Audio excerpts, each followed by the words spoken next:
Hi అండి అందరికీ. ప్రతి ఒక్కరి లైఫ్‌లో అమ్మమ్మ వాళ్ళ ఊరు అనేది ఒక ఎమోషన్ కదా! అదైతే నాకు చాలా చాలా ఎక్కువే ఉందని చెప్పొచ్చు.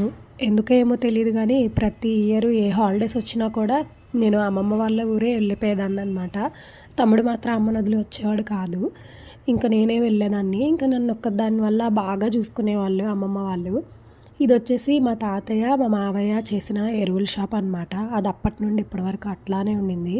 అండ్ అమ్మమ్మ వాళ్ళు ఊరొస్తే నాకు మెయిన్‌గా గుర్తొచ్చేది అమ్మమ్మ వాళ్ళ ఇంటి దగ్గరున్న చెరువు, అమ్మమ్మతో కలిసి వెళ్ళిన గుళ్ళు, ప్రతి వారం జరిగే మార్కెట్టు, దాంట్లో స్వీట్ అది అమ్ముతారు కదండీ! జిలేబీ అవన్నీ ఏసి అప్పటికప్పుడు అవైతే నా కోసమే అని చెప్పి ప్రతి వారం కంపల్సరీ తీసుకొచ్చేదనమాట. సో, ఇవన్నీ అయితే చాలా అంటే చాలా మిస్ అవుతున్నా నేను. ఇంకా అమ్మమ్మ చనిపోయిన తర్వాత ఈ ఊరు రావడమే మానేసాము. ఇంకా తాతయ్య అయితే మా దగ్గరే ఉంటున్నారు. సో, మీ లైఫ్‌లో కూడా ఇట్లా ఏదైనా ఎమోషన్ ఉందా? ఖచ్చితంగా కామెంట్ అయితే చేసేయండి.